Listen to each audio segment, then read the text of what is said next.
They say Bonaventure Cemetery isn't a place you visit. It's a place that remembers you. A place where the Spanish moss hangs like torn veils, where statues don't just watch, they wait.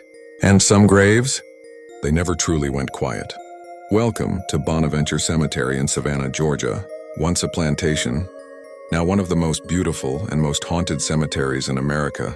Marble angels, Victorian mourning sculptures, twisting oak trees older than the United States itself.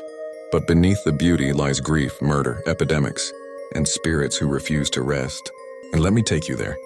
Before the tombstones, before the ghosts, there was a family. This land was once the Bonaventure plantation, owned by the Tatnall family in the late 1700s. They built their mansion at the edge of the bluff, overlooking the Wilmington River. Elegant, peaceful, until fire consumed the house in 1804. Locals say the flames were seen across the river, and screams echoed even after the fire died.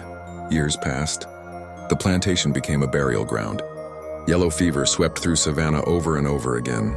Families buried entire generations within weeks. Tombstones still read, "Beloved, age 6, all 3 children taken by fever."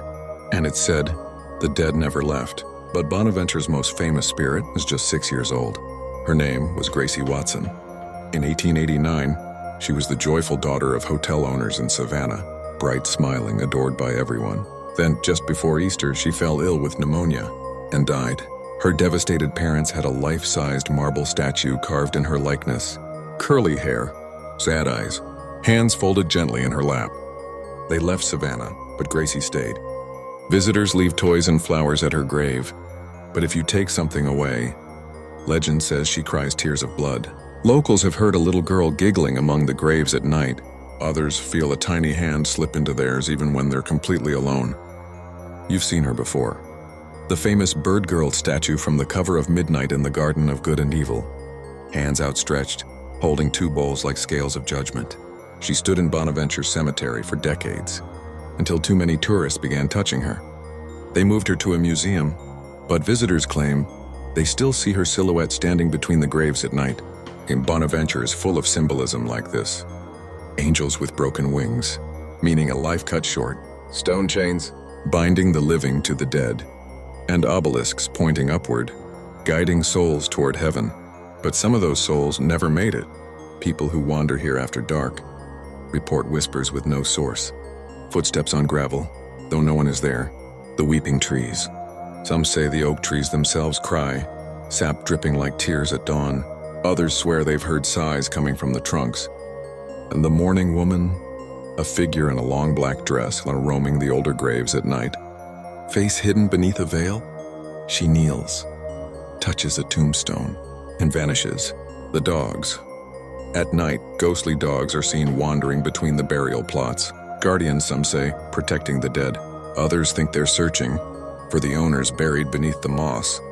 And then there's the sound no one forgets. Children, laughing. But there are no children, not anymore. Visitors on ghost tours have fainted at Gracie's grave.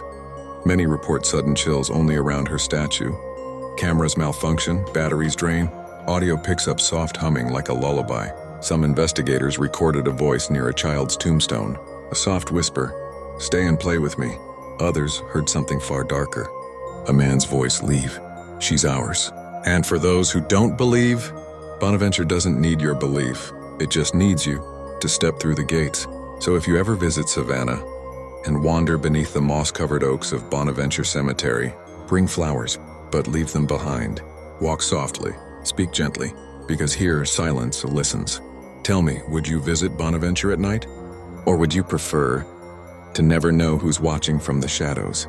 If you love true haunted history and stories the dead refuse to bury, make sure you like, subscribe, and follow the Dark Side Chronicles. I'll be waiting. In the next story,